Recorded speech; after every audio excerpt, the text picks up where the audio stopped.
Bosaknya tu dia main.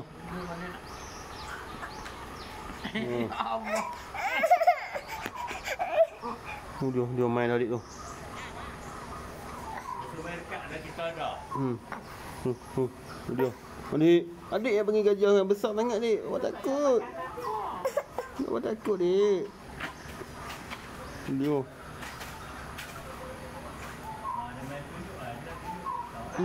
Dia nak makan, kita tak ada makanan. Lajunya jalan. Ada main. Majunya dik. Takut apa? Dia tak boleh tubik. Mesti tengok dia nak.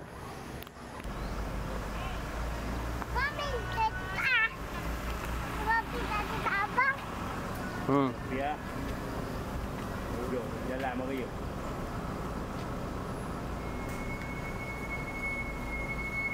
Dak ni dulu negeri kita dah.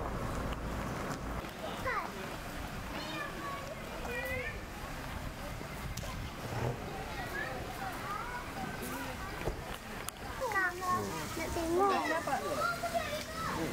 Dapat saling.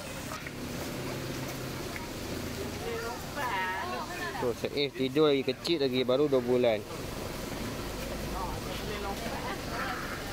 Tu abang. Balik dah bang. Tok. Tu sini dah. Adik.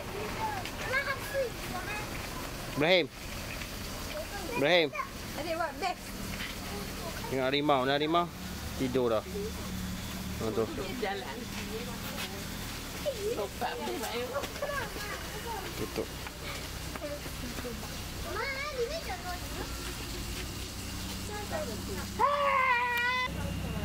Belum tumbuh. Adik. Badak apa adik?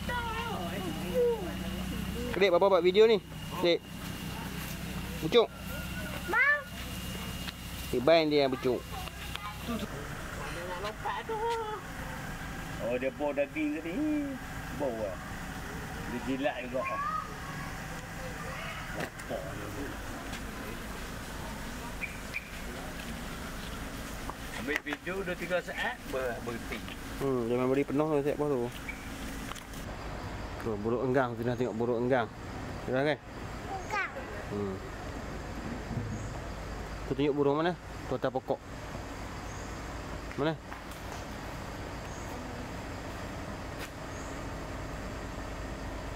Tu buyung tu. Jangan pukul kaki. Pergi kalau gigit.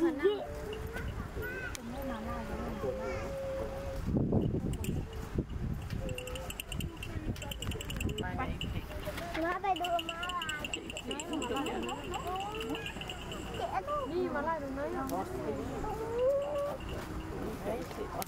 Tu zirah. Untuk dia. Apa tu? Gajah. Untuk kandang lah. Sebab tidur ni ada tu. Ekor lah.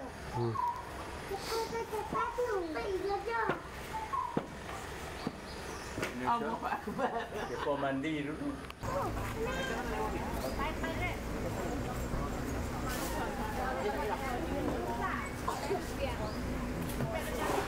Oh.